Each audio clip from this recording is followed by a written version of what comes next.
Mickey Hawkins outside the London Stadium, post-match reaction. West Ham 0, Leicester 2, and I don't know what to say. We're fucked. To be fair, we're in a real bad spot now. Do you know what? Disappointed we lost today, but I thought the performance was better than against Palace. But once again, the performance had improved. Once you've got nothing to lose, then because you're already a goal down, what can you do but start? We started well in the first 10, even before they scored. We started well. I'm going to start with the positives because I've got a lot of fucking negatives to say about. So I'm going to start with the positives because they're going to be quick. We played better football. We moved the ball around a lot quicker. I think mostly throughout the game we dominated the game, but without really doing anything with it means fuck all. Yeah, I think like when you look at the stats, more possession, more shots, 6 on target each. You know, but the only stat that ever matters is the one in the top corner, and it's West Ham 0, Leicester 2. And as you said, mate, I don't think Leicester were great today, but they didn't have to be. I agree, we was a lot better today. We moved it a lot quicker. Certain players stepped up a little bit more. I was a little bit frustrated with a couple of players out there. I thought let us down a little bit today. I thought Paqueta, look, he missed his chances. Look, he was there. Look, I can't fault him for being there, but he's not. You know, I'm not going to get on his back like some people have. You know, I thought Bowen was a little bit better today. I thought Souček was a bit better today. It was a big blow not having Antonio on the bench because we obviously thought we both sat there and said, if any game suits Antonio, it's today. And you know, it's Scamacca for me.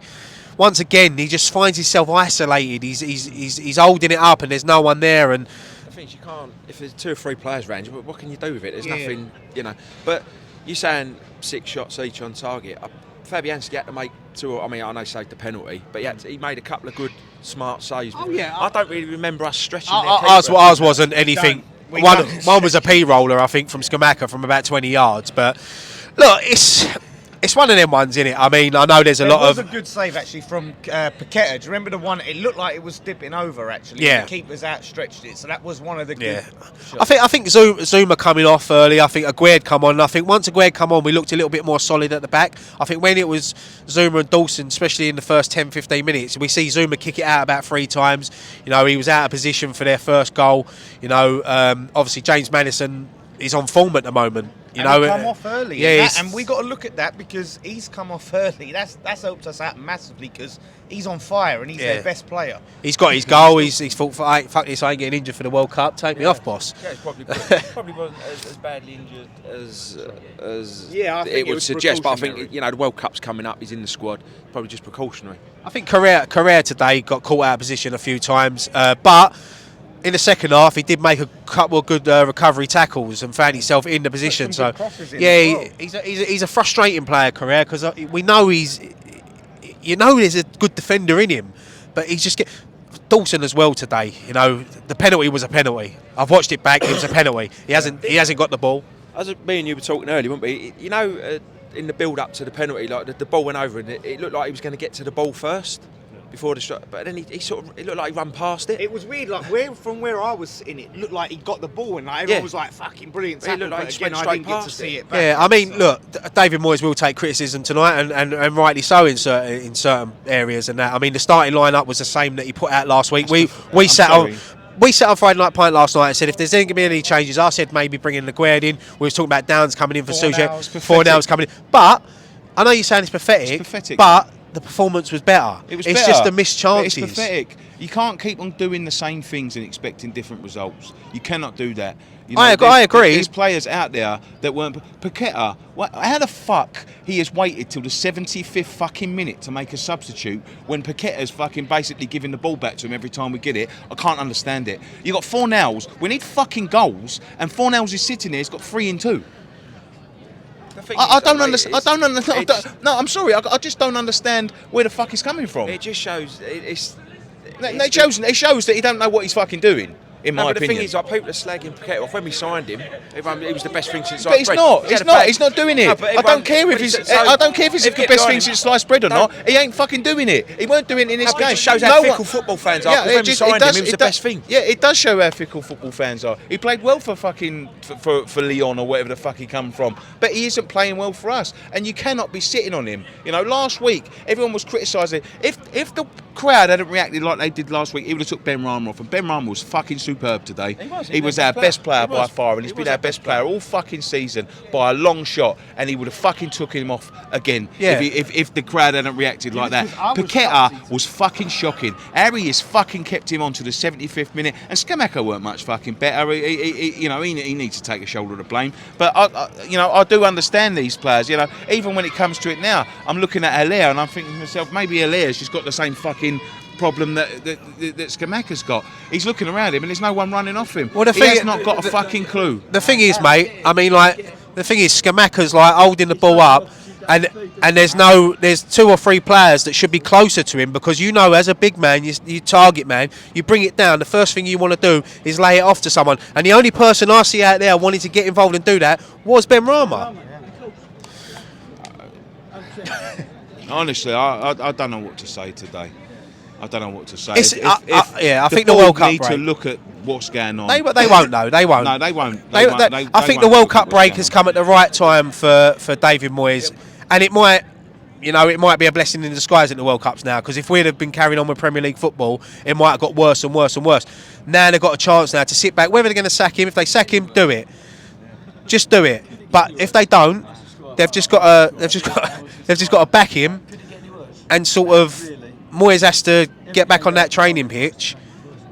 And The thing is, we've got to look at this now. It's almost like another pre-season. So in those 6 weeks, we've got to work on a new format of play, because what we're doing at the minute just isn't working. So this could be a blessing in disguise, really, the break, because then it gives him a chance to work. Because we haven't got we've got 4 or 5 players going to the World Cup. The whole squad. We've got a few, Five. We've got quite So we've got a good bulk of the squad that he can work with for 6 weeks, and we can get a bit of confidence back. And then, I think that's a good thing. I think that's a good thing to give him a couple of weeks away. It might be a good thing to get away from the club for a couple of weeks, get away from each other, go and spend time with your family for a week or a week and a half, then come back, put the groundwork in. And then, look, it's not going to be easy when we come back. We start off with Arsenal away, who Arsenal at the moment. We're losing that game. What groundwork needs to be done? Well, it's about trying to drill confidence back into the players. I think, like, we can blame Moyes, and he deserves some blame, but you've got to look at them players, and some of them look like they've just lost. They've lost something. They've lost a spark, and yeah, there's no confidence. And plus, like, someone behind me was saying, "Come on, Moyes, G him up." But for me, yeah, Moyes is right, but Declan Rice should be doing that as well. Declan Rice should be doing that. Yeah, but Moyes can't play the game for him. Once he sends them out there, it's down to them. I've said that before. Yeah, Once they cross the line, we've had 18 shots today, 6 on target. That's not good enough. If they keep crossing the line and playing shit, though, then who do we blame? Yeah, he's picking them. Like, you look at this last week, Gray. Yeah. You look at it last week. It's the same fucking 11. Yeah, but then if we're you're saying there's no in a confidence. team that has won 4 games all season. Yeah, just lost at home to Crystal Palace, just lost at home to Blackburn, and he goes out and he don't think there's a change needs to be. That's a problem. That's a fucking massive problem. Like he's got the answers. He don't seem like he knows how to turn things around. By the same token, like you said, yes, he does need to try something different. But my point is, once the players cross the line, Moyes can't do anything. By making substitutions, he can't play the game for them. It's down to them. He puts it's down them to across them. the line. Yeah, And but that's we're saying, oh, 6 shots on target. Moyes ain't had the shots. The players are having the shots. That's down to them. And to be fair, they're not even shots, are they? When you look at managers like Alex Ferguson, yeah, he put the same players across the line, yeah. And I've watched Alex Ferguson teams over at West Ham for 20 years before he retired, yeah. He put the same players over the line. Whether they turn up, they could be fucking well beaters. But if they didn't turn up, I remember them being 2-0 down to us one game, and they was fucking shocking. And he fucking tinkered and tailored and everything, made sure he had an answer for everything, and they come out and beat us 5-2. And that is what managers do. You do not sit there after you've been beaten at home repeatedly over and over and over again and keep the same players on the pitch until the 75th fucking minute, and then decide to bring 4 nails on. I'm sorry, but you don't. All I'm saying is, you're right. He's got to try something. He's got to try and change something. But everyone's just coating Moyes off. The players have got to shoulder responsibility as well. Too late, isn't it? The players got to shoulder the Yeah, mate. responsibility as well. You can't just put it all on the manager. The players got to take a share of it as well. Yeah, but that's why people have been saying Souček's been poor, Bowen's been poor. But at the end of the day, the buck stops at the man. Yeah, at the end of the day, 170 million quid, mate. 170 million. Yeah, but he spent 170 million, but has he spent it right? As I said, I think too many players that have come in are suited more for European football. That's why they've thrived in Europe. And then when they get on the Premier League and they play the Leicesters, the Palaces, they can't hack it because they don't like tackles up them. And I think that's with Paqueta as well. I think sometimes he does pull out of challenges. Skamaka, he's a big bloke, and I think sometimes he gets knocked about too easy. But I'm not going to blame him. Coming from a foreign league into the Premier League is tough. They need time to bed in. You know, we're not a bad football team. We're not. Sorry, I said that wrong. We ain't got bad players. They're good players, but at the moment there's just something missing. And whether They're it has not to, a team. that's right. Yeah, they're not a team. And if the manager has to go, then that's the decision the club have to make. And if they do it, we have to support that. And but the thing is, we've said it before. Who are they going to bring in? Someone said something to me earlier before the game, and I ain't even thought about him. But when he said it, I thought, you know what? He wouldn't be a bad shout, and that's the Brentford manager, Thomas Franks. And I think that the way he gets his team playing, you see what they've done today at City. You know, they play good football. He motivates his players. He gets the best out of his players. I think, no disrespect to Brentford, but I think we could probably attract him away from Brentford.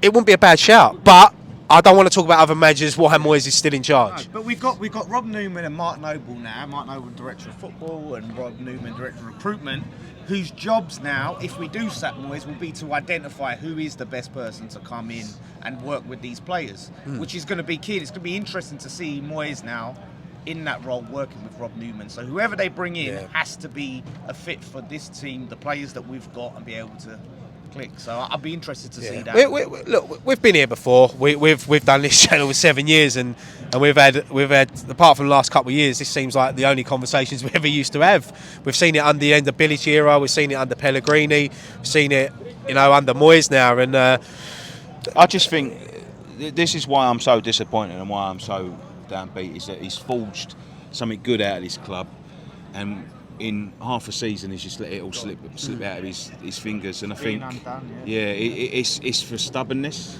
it's through lack of wanting to change, it's through lack of, I don't know whether it's lack of understanding or lack of ideas. But the good thing is as well, what you just said there, is he's still got time if they're going to back him to turn it around. But the Premier League is a funny old game, right? It's a funny old league because you can do brilliant for 2 years, then go in the same thing, thinking, we've got this cracked, and it all changes. Mate, listen, because people work you out. Liverpool fans were calling for Klopp to be sacked. Yeah, I know. A few weeks ago, you know what I mean? As well, though, mate, it's silly individual mistakes that are costing us in games.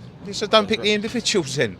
Because it's the same individuals making the mistakes. But then any player could make mistakes. It could bring someone else in, they could make a mistake. It's the same ones. Say he did make the change and that player makes a mistake, then what? But then what do we do, Greg? We just say, we just keep making mistakes, aren't we? If the same geezer's making a mistake. World-class players make mistakes. So we keep get saying, relegated they're making and mistakes. mistakes. Players make mistakes in football. That's what happens. But what do we do? Otherwise it'll be robots. Okay, so there's not enough players to change it. That's the problem. It only takes, as I said last night on Friday Night Pint, it could just take one change of formation or one player coming in that can completely change this team. Yeah, I'm with you. Change it. 4-0 for me should have started today. He should have started, but he hasn't.